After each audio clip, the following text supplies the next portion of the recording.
My client Anna was really struggling, and I was part of the problem. She came to me one day feeling completely disconnected from her body and numb to everything. She had no motivation, nothing excited her about life, and she had no idea what to do with her life. Her days felt monotonous and depressing. She was moving through life robotically instead of consciously. In her own words, she felt dead inside. But for me, when I looked into her eyes, I could see the power of her soul and all that it came to do in this life. I saw all of her potential. It was early in my coaching career, and I was working with Anna in the same way as a dedicated personal trainer or a sports coach would, pushing her beyond what I thought were her mental obstacles. But my approach didn't work. For a long time after my work with Anna ended, I thought about the profound disconnect between the power of her soul and the self-sabotage of her body. And this question kept coming to my mind. What happens when our souls have a mission, but our bodies are stuck? This video will answer this question, and you'll learn why your body gets stuck and out of alignment with your soul, what never to do when this happens, and this may annoy the push-through-it personal development gurus, and it's also the mistake that I made with my client Anna. And then I will show you how to effectively work through your body, get it functioning properly again, and in alignment with your soul again. When someone feels a resistance to doing something, or they feel numb or disconnected from life, culturally we often call that laziness or procrastination, but often there's something much deeper going on. My client Anna, for example, came from a lot of childhood trauma, and that trauma affected her body, especially her nervous system. Trauma dysregulated her nervous system. When you experience trauma or painful experiences, especially as a child, your nervous system can develop in a way that is not completely wholesome. You can develop very unhealthy patterns in the nervous system as a response to trauma, especially when you're a child. And it all has to do with a nerve called the vagus nerve. This nerve is present in your body. It is the largest nerve in the human body by surface area, and it innervates literally all the organs in your abdomen and your chest. So it's very, very large. And this nerve is mostly responsible for what's known as the parasympathetic nervous system. That's a part of your nervous system that helps you rest, relax, digest, and learn. It's also the part of your nervous system that reinforces connection with others. So the way that you are connected to your partner, to your family, the way that you are engaged socially, this is because your vagus nerve is firing, and it's helping you get those connections in your life, bring those connections and keep them in your life. But there's something about the vagus nerve that people often don't know, and this is very rarely talked about. The vagus nerve isn't just a part of the parasympathetic nervous system that helps you relax.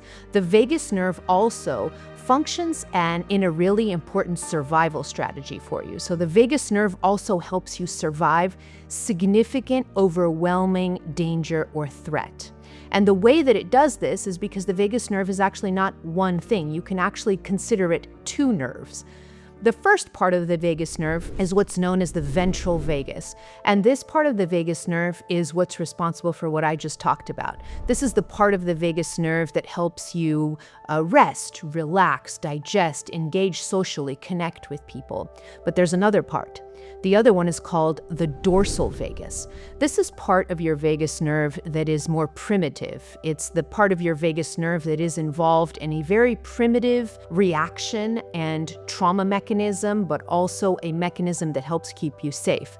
And the dorsal vagus shuts down your body completely.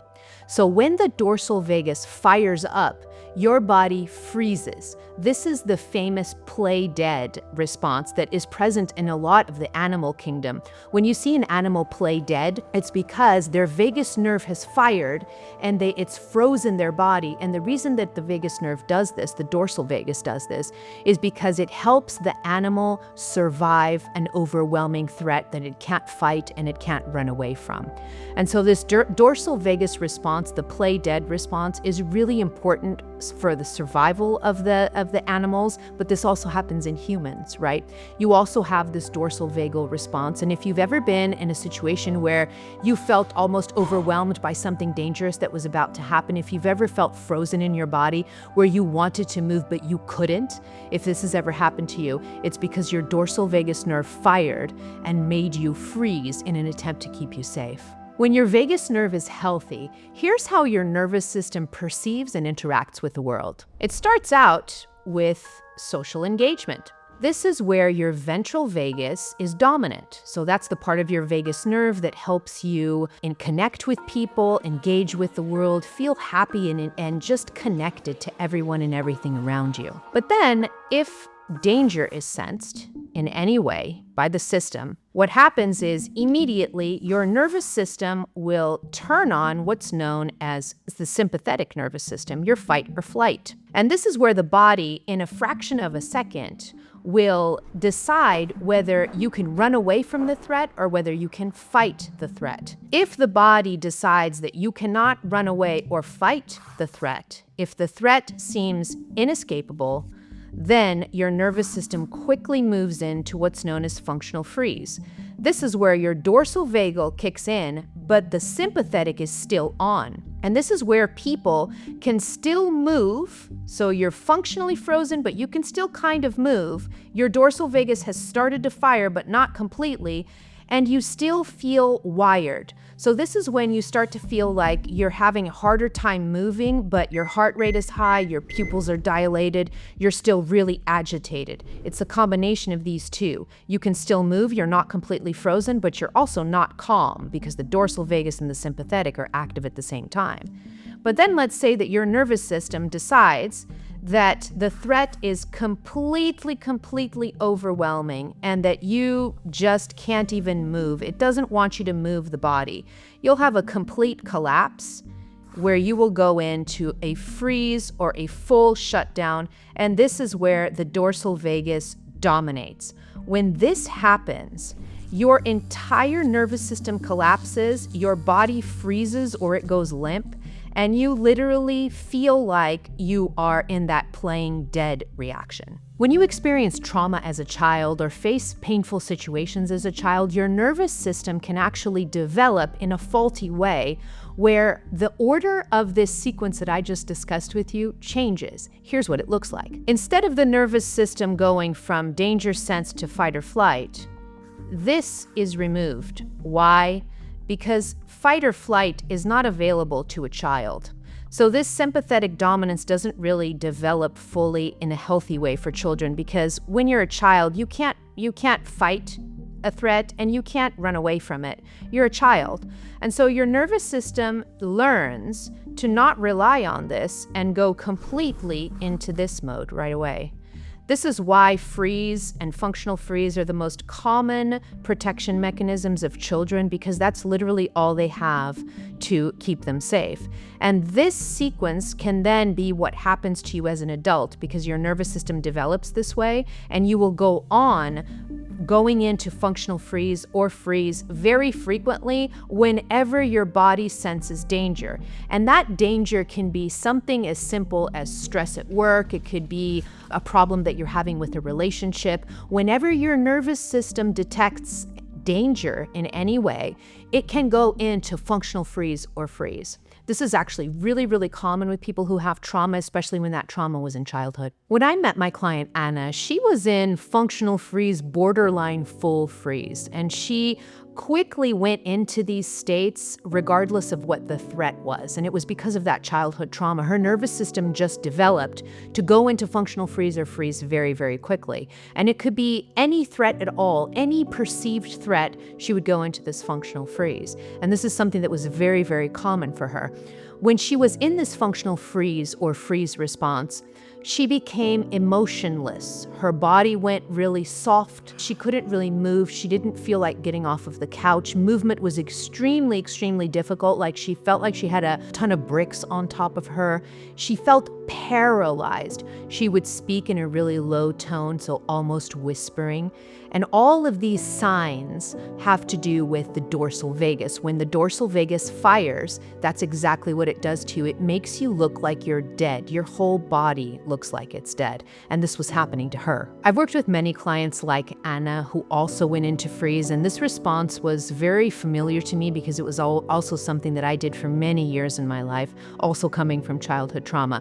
I remember that my body would go into such deep states of freeze that I would feel helpless and completely hopeless. It felt like I was stuck in a really deep, dark hole that I could not get out of. And this is true for Anna too. She wasn't lazy. She wasn't procrastinating. She didn't lack motivation or discipline or willpower. It was none of that was happening. She was just stuck in a profound trauma response of freeze. And here's where things can get problematic for spiritual people. If your nervous system is dysregulated for prolonged periods of time, especially in that functional freeze area, the body cannot receive accurate guidance from the soul. Think of it this way. Imagine that your soul is this really big energy that is constantly sending and beaming down information and energy into your body, just like a radio receiving radio waves that it then translates into audio sounds or music that you can hear. The radio is your body and the antenna is your nervous system. But if your nervous system is not receiving beams from your soul and moving those impulses through your body, then your conscious awareness cannot know what the soul wants. Now imagine what happens if the antenna off of your radio breaks. It would no longer be able to receive radio waves. And the same thing happens to your body when your nervous system is in full freeze or in functional freeze. It loses that ability to receive soul impulses. This is why one of the most common symptoms of functional freeze or freeze is that people lose motivation, they lose joy, and they lose clarity on what to do next in their lives. Their nervous system is dysfunctional and they're not receiving accurate soul impulses. And so everything feels blurry. Like when you don't feel your soul energy, it really does feel like you're dead inside, like my client Anna said. When I first started working with Anna, I was plugged into what's known as hustle culture. It's this idea that in order to get anything done in your life, you have to push through. You have to basically use your mind, your willpower, and your motivation and discipline to just push through and force your body almost to go out there and get, successful at life. It feels like in our culture, and this is around the world, it's not just in any particular culture, but around the world there's this idea, this predominant idea that our minds should be like drill sergeants that are just pushing the body forward regardless of how the body feels or regardless of how we feel emotionally. And that's how I was working with Anna. I was incentivizing her to push through what I thought were her obstacles. I was incentivizing her to do practices, to practice certain exercises, to do some journaling exercises, do, push. And I was wrong in doing this with her. I was incentivizing her to use the power of her willpower, in order to push through and get her out of a freeze response, when her nervous system was actually working against that willpower, shutting the whole system down. And of course, in a war between your will and your nervous system will always win. So here's why I went wrong with Anna. Willpower and discipline are a part of intelligence known as IQ. IQ is the part of your intelligence that is rational, where you can think critically, you can have abstract thinking, you can plan. This is all a part of a type of intelligence known as IQ. This is the type of intelligence that school systems teach. So when you are going through a test and you're answering your questions and then you get the result to that test is testing your IQ. But here's the thing, and this is why I was going wrong with Anna. IQ is only one part of your intelligence. There are actually 3 more. Let me explain. So the first type of the intelligence is that IQ that I just talked about. This is the rational part of you, the planning, abstract thinking, strategic thinking. This is what's tested in schools. But then you've got a second one called EQ. This is your emotional intelligence. This is the part of you that is able to feel, to acknowledge your emotions, to label them, to know what they are, and then to work with them and process them in a healthy way. People who can do this have a really high EQ. The third intelligence is BQ. This is your body intelligence. This is the ability for you to tune into how your body is feeling, the messages that your body is giving you. And it could be from, knowing when you're hungry, knowing when you're thirsty, knowing when you need to sleep. But also it could be more subtle things like understanding what your body is telling you, the cues that it is telling you. Maybe it wants you to relax. Maybe it's a bit stressed. Your body is constantly talking to you, and people who have a high BQ are very connected to the subliminal messages of their bodies. There's a fourth intelligence that's rarely talked about, and that's SQ. This is spiritual intelligence. Spiritual intelligence and body intelligence are very, very connected because the spirit speaks through the body. So this is your ability to receive messages from your guides, be connected to spirit, understand that there's a vast intelligence, a vast field that goes beyond anything that the body can see, and you can connect with that field. That's called spiritual intelligence. And so you see, your full intelligence comprises of these four intelligences. If I was only using willpower and discipline, then that means that I am using 1/4 of my intelligence, 1/4 of the capacity of my full intelligence. And so if this is the only part of my intelligence that I use, I will never be able to get out of fight or flight or freeze, because those things are all located in my ability to use the totality of my intelligence, the other three parts. Most personal development gurus out there often focus only on willpower and discipline and mental faculties that are a part of IQ. And that's why often their advice is disembodied and only mind-focused. And it's also foolish. I was foolish. Because willpower divorced from embodied wisdom is foolishness. If I don't listen to or understand my emotions, if I cannot detect the body signals that my body is trying to communicate to me, if I have no understanding of the subliminal messages that my soul is constantly sending me, or if I am not connected to spirit in any way, then I am pretty dumb, right? Because I am only operating with 1/4 the capacity of my full intelligence, right? That's why I'm saying that I can feel pretty dumb. And that's how I felt before when I was working with Anna. I was only using about 1/4 of the full intelligence, and that's why she wasn't budging. In order for you to be able to help someone or help yourself, you have to be able to learn to develop all four of the intelligence aspects and quadrants that makes up the full intelligence of who you are. When I was working with Anna, I was trying to get her to push through using her will in order to get out of the freeze response, but I was actually missing two key body messages that her body was sending me. The first message is that freeze is a protective response that attempts to keep you safe.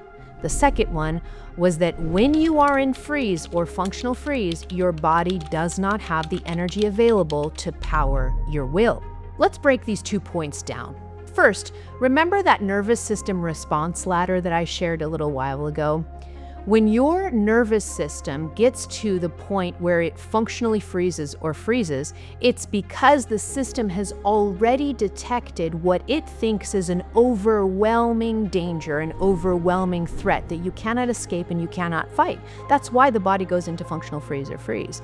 And so when your body goes into freeze, it's doing that to protect you, to keep you safe. So there is no way that you are going to force your body out of a functional freeze or a freeze response. Forcing yourself out of it is just not going to happen. Your body will not permit it. I remember when I first moved to the US, I think I was 19 at the time, and I went to live with my grandmother. And my grandmother was a Portuguese immigrant living in the US, and as all Portuguese village women, she had a chicken coop in the backyard filled with chickens because she always had to have her eggs. And I remember one night, I woke up in the middle of the night with the chickens just screaming. There was a huge commotion in the chicken coop. I ran outside, and when I get there, I see that there is a possum inside of the chicken coop. Now, possums, for those of you that don't know, possums look like rats, but they have really, really big teeth. They're a marsupial that exists in North America, and I don't know where else. But this possum was inside the chicken coop trying to eat a chicken. And I immediately started screaming at the possum. I grabbed a broom. I started screaming at it to get it out of the chicken coop. When I started screaming at it, the possum froze in place. opened his mouth, just froze in place and keeled over. And he just completely froze. There is nothing that I could do. I kept like poking him with the broom because I didn't know anything about possums at the time. I had no idea what was happening. I just wanted to get him away from the chickens. And the more that I screamed at him to get him out of the chicken coop, he was completely frozen. I had never seen anything like that. So I went and I got a shovel, I took the possum out, took him out of the coop and just closed the coop and I left him there. And the next thing I know, the possum finally started to move and went on his merry way. But you know why the possum moved?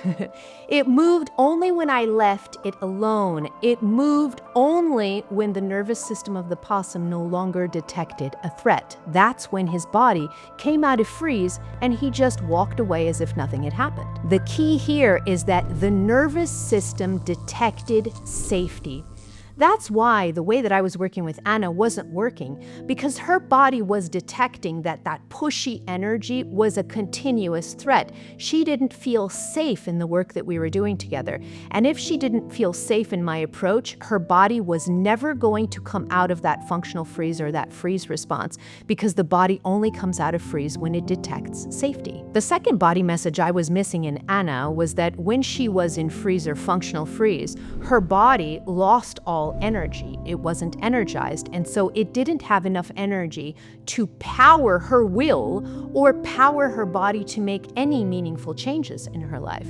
And this is really important, because this is where, when we call ourselves lazy or that we're procrastinating, that's often not what's happening. The functional freeze response, your dorsal vagal, will down-regulate your system so that you actually lose energy. It doesn't matter how much you try to get yourself off the couch, you cannot push yourself out of functional freeze until your body feels safe. And so a lot of times I was trying to have her use her willpower, but her willpower without energy of the body, without that body intelligence, the BQ, her IQ without BQ was not going to get her off the couch. And this is really, really painful for people, because sometimes we're very self-critical when we are in these functional freeze states. When we are in these freeze states, we think that we're being lazy, but we're really not. The body is lacking the energy that it needs to move. And so your dorsal vagal is actually doing what it's supposed to. It's supposed to down-regulate your body so that you don't have energy to move, because it's wanting you to be frozen in order to keep you safe. So this message of her not having enough energy, I was completely missing, and I was again trying to force her to get that energy, but she wasn't going to get it anywhere until her dorsal vagal calmed down and her energy returned to her body. If you resonate with my client Anna and also feel exhausted, numb, and completely disconnected from your body, consider coaching with me in my private community, Heart Alchemy. Inside, you'll get clear guidance and structured support to help you come into connection with your body, feel more energy and vitality, and start creating the life that your soul intended for you. 93% of our members see a significant increase in their personal growth and healing when they join our community. To learn more about Heart Alchemy, go over to my Instagram with the handle The Heart Alchemist and DM me the keyword Heart25, and we'll start a conversation so you can see how Heart Alchemy can completely change your life. If pushing ourselves is the completely wrong approach that we should use if we're in these kind of freeze states, then how do we get our bodies out of freeze and moving again and filled with vitality, like that little possum that got out of freeze and then started walking as if nothing happened? Here are a few tips. First, you're going to provide safety. And how exactly do I do that? Well, you're going to use this technique that I've since learned to use with clients after Anna. And the technique is this: you are going to honor and acknowledge the freeze response. It's so important for you to acknowledge that that's what's happening in your body, instead of saying that you're lazy or procrastinator or being self-critical. By providing that level of acknowledgement, what you're doing is that you're already allowing the system to calm down just by you acknowledging this with a lot of compassion, a lot of self-compassion, all right? And here's how this looks in practice. I used this on another client. Let's call her Maria. And I remember that Maria came to me, and she was also in a profound freeze state, much like Anna was. And it also came from childhood trauma. And I remember as I was working with her, this was years later, so I was a completely different coach by then. As I was working through her, my energy was completely different. And I was working with her to get through this freeze. And I remember one day in a conversation we were having, I asked her, I said, "Are you ready to let go of this freeze? Can you see that it's no longer serving you?" And she paused, and I was expecting her to say yes right away, but she paused and she said to me, "Actually, I think my freeze is serving me." And I remember that instead of fighting her or saying, "Well, no, how is your freeze serving you? It's not serving you, it's self-sabotaging your life." Instead of getting into that, I just took a deep breath. I put my hand on my heart and I looked straight in her eyes and I say, "I acknowledge and I honor that that is your truth right now." And I remember that when I said this, I felt and I saw with my physical eyes her body relaxed completely, just because I had acknowledged and honored that what she was saying was true, because it was true for her in that moment. And so the moment that I acknowledged that, I allowed her truth, her body started to relax. My compassionate connection and engagement with Maria triggered her ventral vagus, the part of her vagus nerve that is responsible for connecting with other people. She felt seen, she felt acknowledged. I had a genuine connection with her. And just by having that genuine connection with her, I triggered her ventral vagus. As soon as her ventral vagus triggered, her dorsal vagus calmed down and she slowly started coming out of freeze. In that very session that we had, by the end of the session, she was a completely different person. She was already coming out of freeze. Her voice had become stronger. Her face had more expression. Her body was more relaxed, but it was engaged. It was moving. Whereas before, when I started working with her, she looked like she was dead, almost like her body would just be limp. I could see that by the end of this session, she was coming alive. Her body was moving. Her face was expressing itself. She was smiling. She was coming alive just because through my connection with her, I was triggering her ventral vagus and her body was slowly coming alive and coming out of functional freeze because it detected that it was safe with me. So the rule here to remember is that safety comes before movement. You see? So I was providing that sense of safety, and then with the sense of safety, the body started to move naturally. This is a really, really important rule. This is why my work with Anna hadn't worked, because she was in complete freeze. She was staying in that freeze. I was sort of a threat to her body. I was not providing safety, and so her dorsal vagal was activated. She couldn't move. So safety always before movement. The second tip is slow and opening movements. Once I start to establish a sense of safety in my body, and my body now is coming out of that dorsal vagal response, I'm going to start moving slowly and consciously.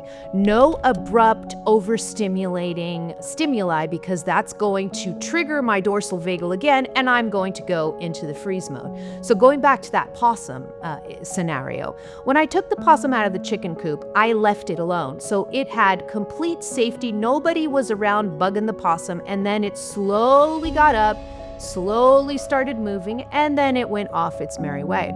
So the slowness of the movement is really important, because you do not want to have overstimulation, really fast, rapid movements that would kind of trigger that dorsal vagal again. I love to use this simple exercise that I call look and move. So this exercise, you're either going to be standing or lying on your back in what's known as a starfish position, where your hands are up in the air and your legs are spread out. Looks like a starfish.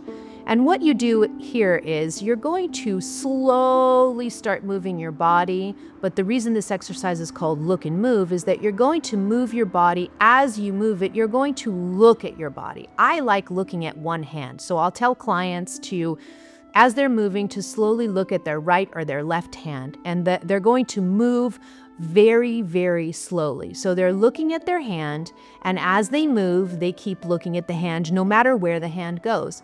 Very, very slow, organic movement. And then when they finish doing this routine of a few minutes, just moving slowly, looking at their hand, then maybe looking at another part of their body, they're going to move through this exercise. And when they feel they're ready, then they're going to sit down and take a nice deep breath and relax in meditation for a little bit. And what they're going to notice is that this slow, conscious movement helps your body completely come out of that freeze position because you're providing slow, safe movements. Another important thing about this position is that when you open your arms and your legs, you're exposing your organs. And this is considered a position of safety. So this is the position, when you're walking down the street and you see a dog, and the dog gets really excited of seeing you, and when you get close to pet it, the dog turns on its back and just shows the tummy so you can scratch its tummy.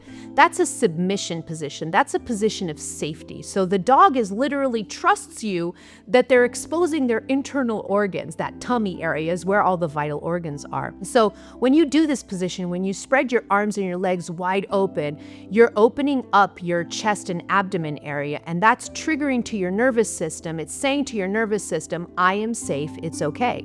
So that's why when you're doing this look and move exercise, the movements are slow, but make sure you are in this open posture. That will really, really help you. Now that you know exactly what to do if your body shuts down, watch this video next to learn what spiritual habit you need to let go of today in order to become truly powerful in your life.